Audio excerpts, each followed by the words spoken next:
ये आकाशवाणी दिल्ली है। कृपया हमारे अगले कार्यक्रम की प्रतीक्षा कीजिए। ये आकाशवाणी है। प्रस्तुत है भारत रत्न नानाजी देशमुख के व्यक्तित्व और कृतित्व के कुछ प्रमुख पहलुओं पर केंद्रित विशेष रूपक नवदधीची नानाजी। आलेख नीरज कुमार सोनी। प्रस्तुतकर्ता डॉक्टर संजय सिंह वर्मा।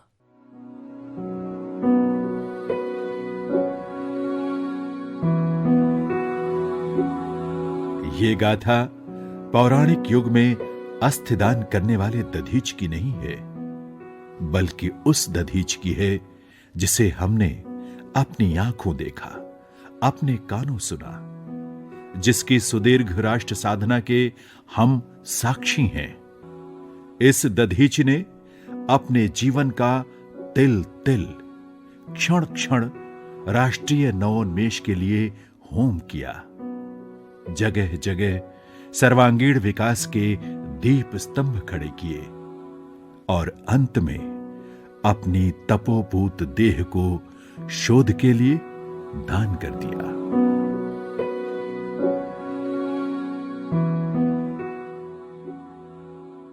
इस देहदानी दधीची का नाम है नानाजी देशमुख। सच कहें तो केवल नाना।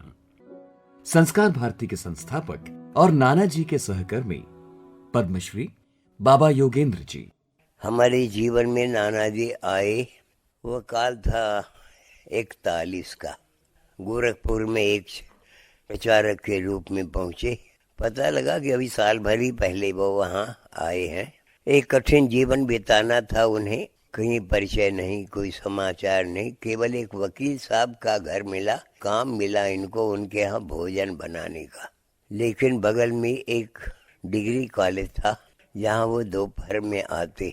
हम विद्यार्थी थे। हम आज के दिन याद करता हूँ कैसे उन अध्यापकों से भी उनका संपर्क हुआ और कैसे वहाँ के जो कर्मचारी थे वो भी संबंध में आए।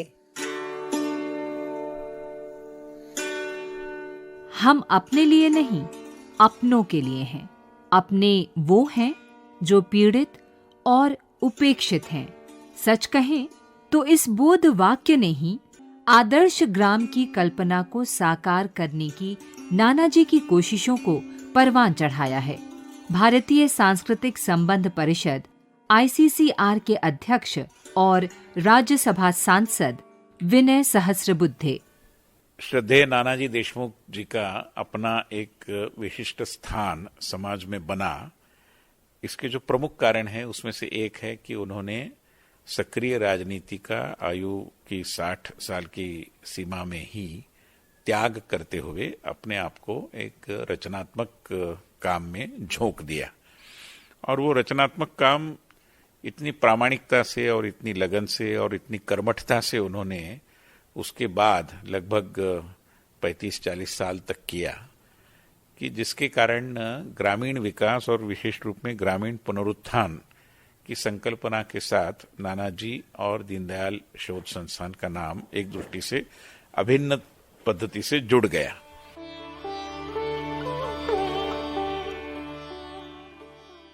मराठवाड़ा के तत्कालीन परभणी जिले में कुंडली गांव के हिंगोली तालुका में अमृतराव देशमुख अपनी धर्मपत्नी राजाबाई, 3 पुत्रियों और 1 पुत्र के साथ रहते थे।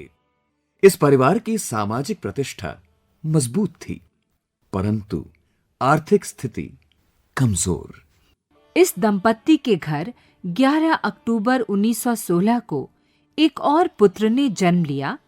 नामकरण हुआ चंडिका दास। शाशवावस्था में ही ये बालक अनाथ हो गया। बड़े भाई अंबाजी देशमुख ने लालन पालन किया। 11 वर्ष की आयु तक अक्षर ज्ञान से दूर इस बालक ने रिसोड नामक जगह पर पढ़ाई शुरू की। मैट्रिक की परीक्षा उत्तीर्ण होने के बाद आगे की पढ़ाई के लिए बाहर जाना था, पर इसके लिए साधनों का अभाव था।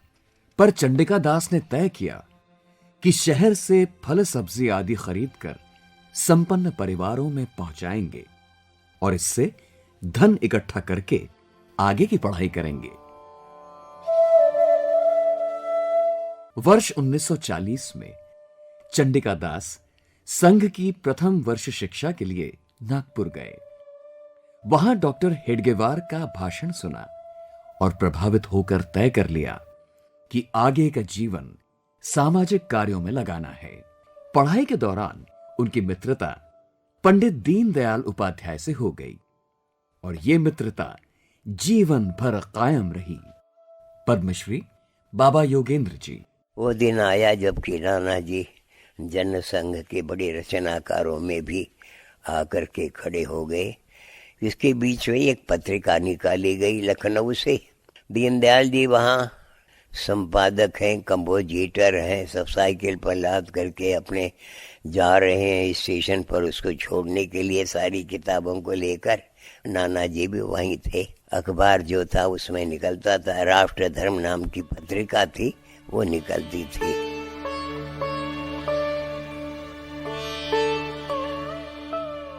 अपने साथी दीनदयाल उपाध्याय की स्मृति में नाना जी ने 1968 में दीनदयाल शोध संस्थान की नींव रखी। महासचिव अतुल जैन। 1968 में जब दीनदयाल जी की असमय मृत्यु हुई तो नाना जी ने तय किया कि मैं उनकी याद में जो दीनदयाल जी का दर्शन था, एकात्म मानव दर्शन, उसके आधार पर पहले तो उसका प्रचार प्रसार, उसकी समझ बढ़ाना, इस विषय पर दीनदयाल शोध संस्थान की स्थापना की। और फिर 1977 आते आते 1978 में आने के बाद में नाना जी ने उसको सामाजिक पुनर्रचना का एक केंद्र बिंदु बनाया।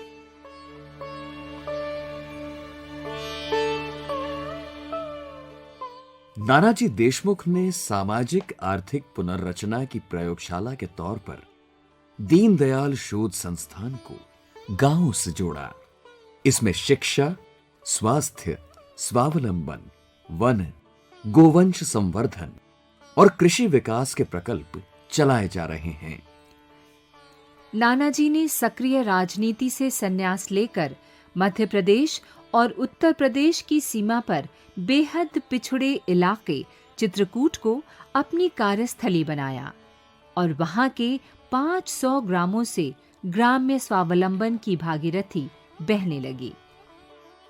दरअसल नानाजी देशमुख ने जब चित्रकूट की धरती पर अपनी कुटिया बसाई तो किसी को अंदाजा भी नहीं था कि क्या अलग होने जा रहा है। अतुल जैन। उन्होंने ये कहा कि हमें कभी भी दकियानूसी होकर काम नहीं करना है, तो हम अपने भारतीय मूल्यों से, अपनी जड़ों से तो जुड़े रहें, लेकिन अगर हमें कहीं मॉडर्न टूल्स इस्तेमाल करने की आवश्यकता है तो उनसे भी हमको परहेज नहीं करना चाहिए। 1990 के आसपास जब नानाजी चित्रकूट गए, नानाजी ने वहां जो चित्रकूट मॉडल डेवलप किया, उस मॉडल की एक विशेषता ये रही कि नानाजी ने युवाओं के माध्यम से ग्राम विकास पर जोर दिया और ग्रामवासियों के स्वयं की समझ, उनकी पहल और उनकी भागीदारी को एक बहुत बड़ा टूल बनाया। और उसमें एक चीज जिस पर सबसे ज्यादा नानाजी ने एक यूनिक मॉडल जो डेवलप किया, इंस्टीट्यूशन विद इन इंस्टीट्यूशन जिसको कह सकते हैं, वो था समाज शिल्पी दंपत्ति। उन्होंने युवाओं का आह्वान किया कि अपने विवाह के पश्चात समाज को कुछ समय दें, क्योंकि गांवों के परिवेश में महिलाओं के साथ में संवाद आसान होता है। इसलिए नानाजी ने युवा दंपत्तियों को आह्वान किया था और बहुत से दंपत्ति आए जिनमें से आज भी काम कर रहे हैं 20 वर्षों पश्चात भी। अपनी विचारधारा और संगठन की सीमाओं का अतिक्रमण कर नानाजी देशमुख अपने दौर के हर बड़े आंदोलन से जुड़ते थे, पर शर्त ये रहती थी कि उस आंदोलन का मकसद जन कल्याण और राष्ट्र को सुदृढ़ करना हो। स्वयं नानाजी के शब्दों में, ये सत्ता का जो मोह है वह कर्तव्य से व्यक्ति को च्युत करता है, गिराता है। यानी क्या चाहिए देश को, क्या चाहिए समाज को, इसकी महत्ता नहीं है। सरकार कैसी टिकाए रखूं, इसकी महत्ता है।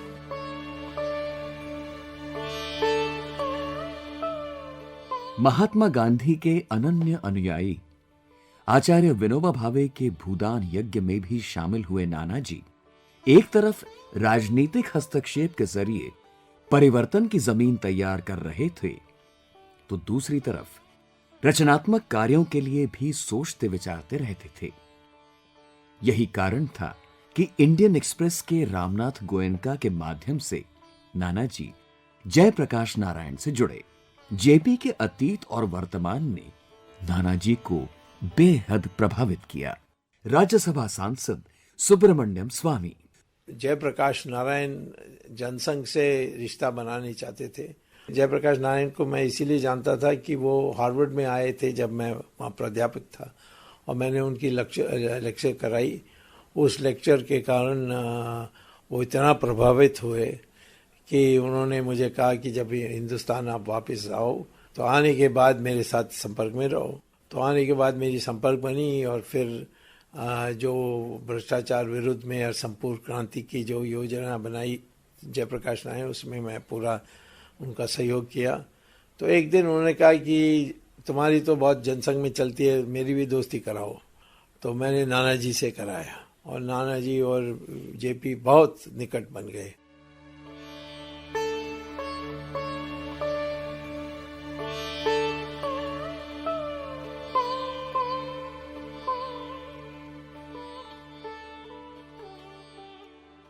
आपातकाल के दौरान जेपी की व्यक्तिगत सत्ता पाने की कामना से रहित होकर संघर्ष और चिंता ने नानाजी के मन में उनके प्रति श्रद्धा भाव पैदा किया। आपातकाल के दौरान आपको कारावास भी भोगना पड़ा।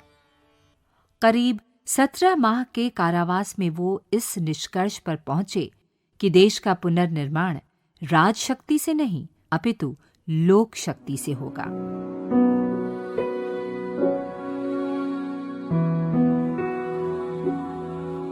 17 फरवरी 1977 को इंदिरा गांधी ने लोकसभा चुनाव की घोषणा कर सबको चौंका दिया।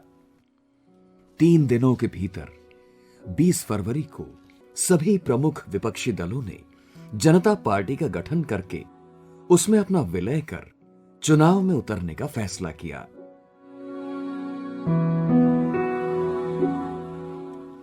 नानाजी ने चुनाव नहीं लड़ने का निर्णय किया था, परंतु जेपी के आदेश पर उत्तर प्रदेश के बलरामपुर क्षेत्र से प्रत्याशी बने। बलरामपुर की रानी राजलक्ष्मी को इन्होंने चुनाव में हराया। इस आम चुनाव में जनता पार्टी की जीत हुई। आगे चलकर राजनीति की चरित्रगत गिरावट ने उनके मन में वितृष्णा पैदा की। सत्ता प्राप्त करने के लिए छीना झपटी और षड्यंत्रों को देख उन्होंने तय किया कि परिवर्तन के लिए सामाजिक कार्य को आगे बढ़ाना ही सर्वोच्च लक्ष्य होना चाहिए। प्रधानमंत्री मोरारजी देसाई द्वारा आपको केंद्रीय मंत्री परिषद में शामिल करने हेतु आग्रह किया गया।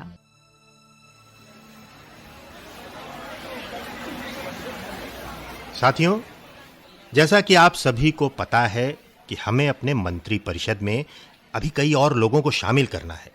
हम ये चाहते हैं कि हमारे मंत्री परिषद में जमीन से जुड़े ऐसे लोग आए जो देश के प्रति निष्ठावान हों। ऐसे लोग ही देश का कुछ भला कर पाएंगे। जयप्रकाश जी, आपका क्या विचार है? मोरारजी भाई, आप ठीक कहते हैं। आज देश को ऐसे ही निस्वार्थ, कर्मठ और निष्ठावान नेताओं की आवश्यकता है। मैं आपका इशारा समझ रहा हूं, लेकिन आप खुलकर बोलिए, आप अपने मंत्रिमंडल में किसको लेना चाहते हैं? कहीं आपका इशारा नानाजी की तरफ तो नहीं है? जयप्रकाश जी, आपने बिल्कुल ठीक समझा। मैं चाहता हूं कि नानाजी देशमुख हमारे मंत्री परिषद में उद्योग मंत्रालय का दायित्व संभालें। क्यों नानाजी, आपका क्या विचार है? मोरारजी भाई, क्षमा कीजिए, मैं मंत्री पद स्वीकार नहीं कर पाऊंगा। क्यों नानाजी? मंत्री पद से आपको क्या परहेज है?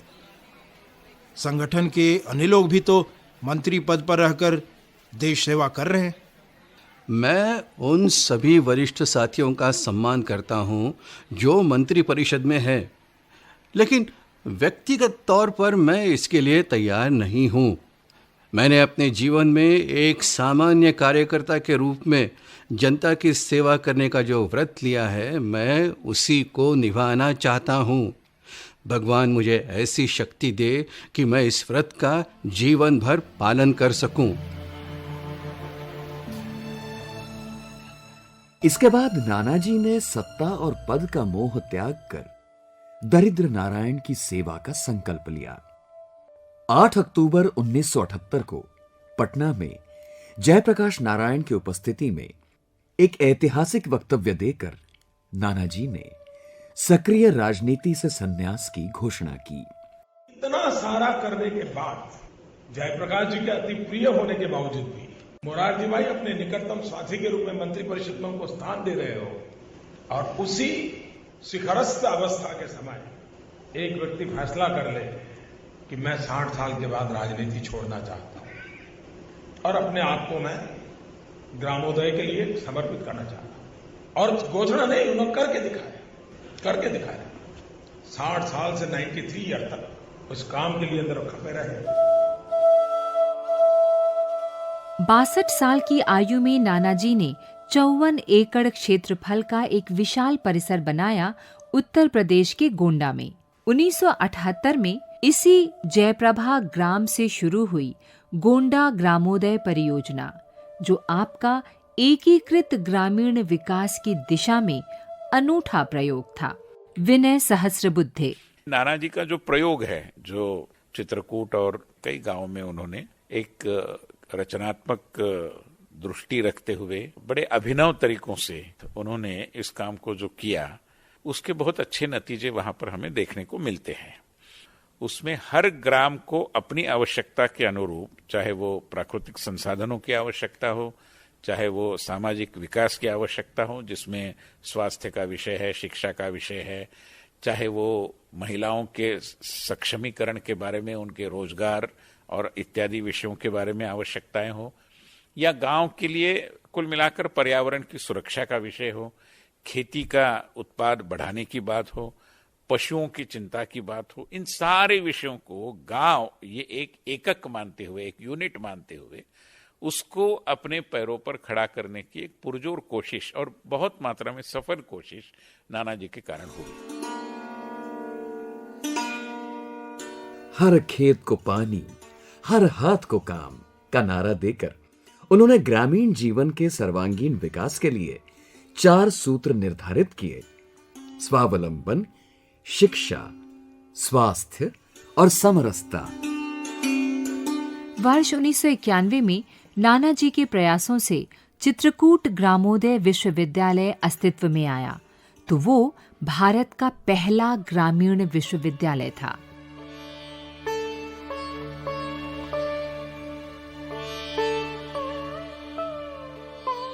यहां पर स्थापित हुए युवाओं के स्वावलंबन के लिए जन शिक्षण संस्थान, बच्चों के सांस्कृतिक विकास के लिए बाल जगत, प्राकृतिक चिकित्सा के लिए आरोग्य धाम, कृषि प्रशिक्षण के लिए गोपाल ग्राम और ग्रामीण विकास में नवीन प्रयोगों के लिए ग्रामोदय दर्शन, मूल्य आधारित शिक्षा के लिए गुरुकुल संकुल, औद्योगिक प्रशिक्षण के लिए उद्यमिता विद्यापीठ, रोजगार परक प्रशिक्षण के लिए दीनदयाल औद्योगिक प्रशिक्षण केंद्र जैसे अनेक प्रकल्प।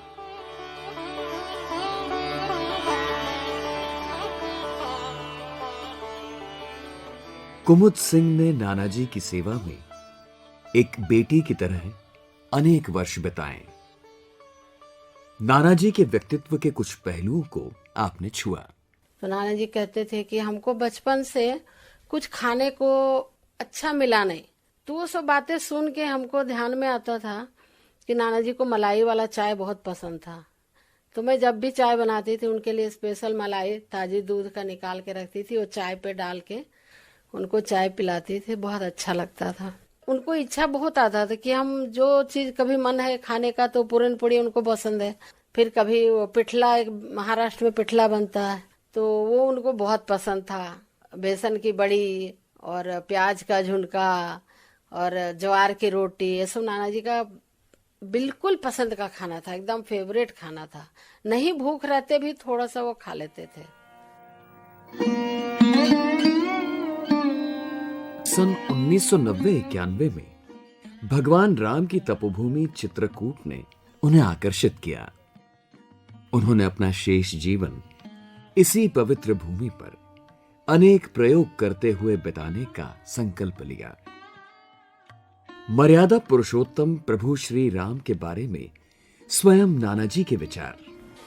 राम जो है ये तो राजा दशरथ के पुत्र थे, किंतु राम ने अपने जीवन में कैसा पुत्र होना चाहिए आदर्श, कैसा बंधु होना चाहिए आदर्श, कैसा पति होना चाहिए आदर्श, कैसा पड़ोसी होना चाहिए आदर्श, कैसा सामाजिक व्यक्तित्व होना चाहिए आदर्श, कैसा राजा होना चाहिए आदर्श, कैसा योद्धा होना चाहिए आदर्श, कैसा करुणामय व्यक्तित्व होना चाहिए आदर्श, कैसे सर्वसाधारण गरीब से गरीब, तुच्छ से तुच्छ, अपड़ से अपड़ और दरिद्रतम व्यक्ति भी अपना है, यह आत्मवश सब दृष्टि से व्यक्ति या पुरुष या मानव अपना जीवन कैसे बितावे हर परिस्थिति में, इसका नमूना राम ने प्रकट किया है।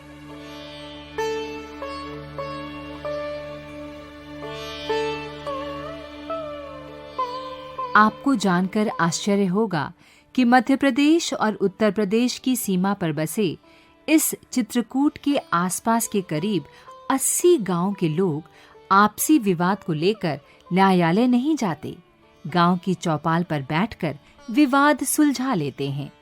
इस आश्चर्यजनक करिश्मे के पीछे केवल एक नाम है, नानाजी देशमुख।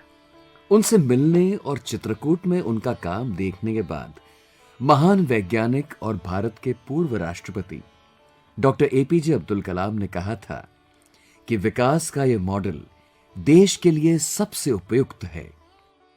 ग्रामीण भारत को यदि सुखी संपन्न बनाना है तो नानाजी के इस मॉडल को पूरे देश में लागू करना चाहिए। हर हाथ को देंगे काम, हर खेत को देंगे पानी, हर हाथ को देंगे काम, हर खेत को देंगे पानी, दुल्हन बनकर फिर से सजेगी अपनी धरती रानी, अपनी धरती रानी, हर हाथ को देंगे काम, हर खेत को देंगे पानी। नानाजी के विचारों और प्रकल्पों से जुड़े अनेक लोग वर्तमान समय में भी समाज के विविध क्षेत्रों में योगदान दे रहे हैं। सामाजिक संगठन सेवालय की संस्थापिका वंदना जैन। मेरा यह दृढ़ संकल्प था कि मुझे सामाजिक क्षेत्र में काम करना ही है। इसी बीच मेरी मुलाकात श्री माननीय श्याम जी गुप्त से हुई। उन्होंने मुझे माननीय यादवराव जी देशमुख से मिलाया। यादव काका जी दीनदयाल सोच संस्थान चल रहे सभी सामाजिक क्षेत्रों को देखते थे।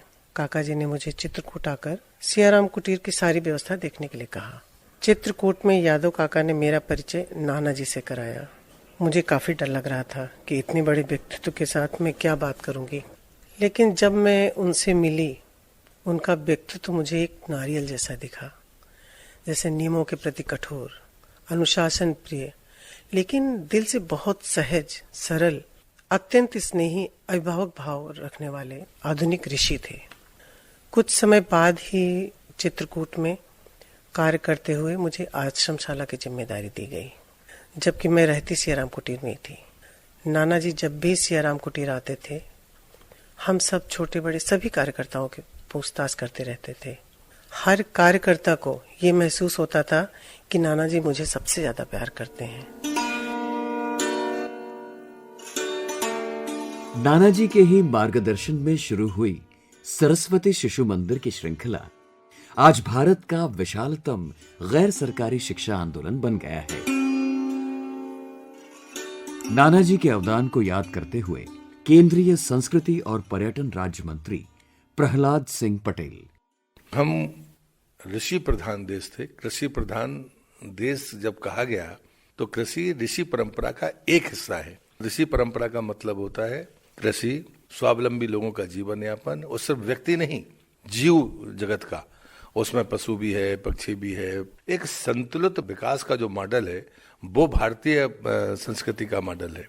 नानाजी देशमुख के मॉडल को देखें तो उसमें साफ लगता है कि हम ऋषि प्रधान देश थे। हम अगर कभी इस देश की मूल संस्कृति और आर्थिक विकास के बारे में जब भी ढांचागत रूप से सोचेंगे तो अगर पूर्णता कहीं दिखेगी तो वो सिर्फ और सिर्फ नानाजी देशमुख के प्रोजेक्ट्स में दिखेगी। 27 फरवरी 2010 को इस महान राष्ट्र ऋषि ने इस नश्वर दुनिया का परित्याग किया, पर एक महान परंपरा को स्थापित करने के बाद, और वो थी देहदान की संकल्पना। नानाजी ने अपनी देह को मेडिकल छात्रों के शोध के लिए पहले ही दान करने की घोषणा कर दी थी।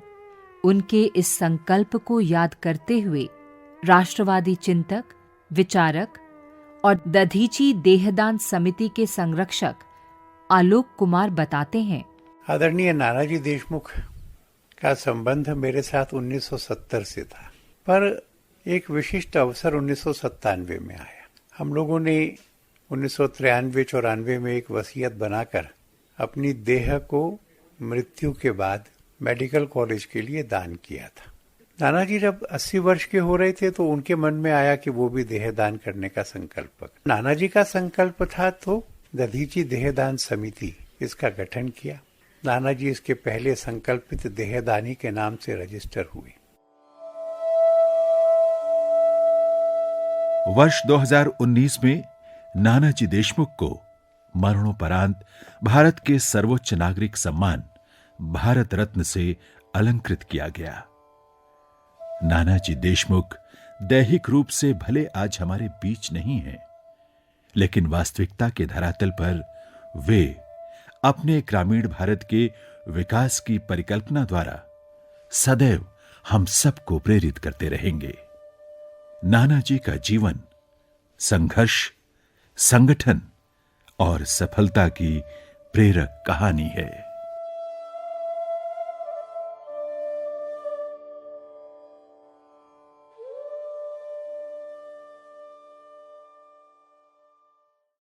नव दधीची नानाजी। भारत रत्न नानाजी देशमुख के व्यक्तित्व और कृतित्व के कुछ पहलुओं पर केंद्रित ये विशेष रूपक अभी आपने सुना। आलेख था नीरज कुमार सोनी का। वाचक स्वर राजश्री त्रिवेदी और मनोज माइंडकर। प्रतिभागी स्वर जैनेन्द्र सिंह, अभिनय श्रीवास्तव, मिलिंद देशपांडे और विनोद कुमार। प्रस्तुति सहायक धीरज कुमार सोनी। प्रस्तुति सहयोग नवोदिता मिश्रा। विशेष सहयोग अशोक अग्रोही। प्रस्तुतकर्ता डॉक्टर संजय सिंह वर्मा। केंद्रीय हिंदी रूपक एकांश द्वारा तैयार ये कार्यक्रम आकाशवाणी दिल्ली से प्रसारित किया गया। आपको यह कार्यक्रम कैसा लगा? आप अपनी प्रतिक्रिया हमारे ईमेल आईडी chfu76@gmail.com पर भेज सकते हैं। मेल आईडी एक बार फिर से नोट कर लें, chfu76@gmail.com।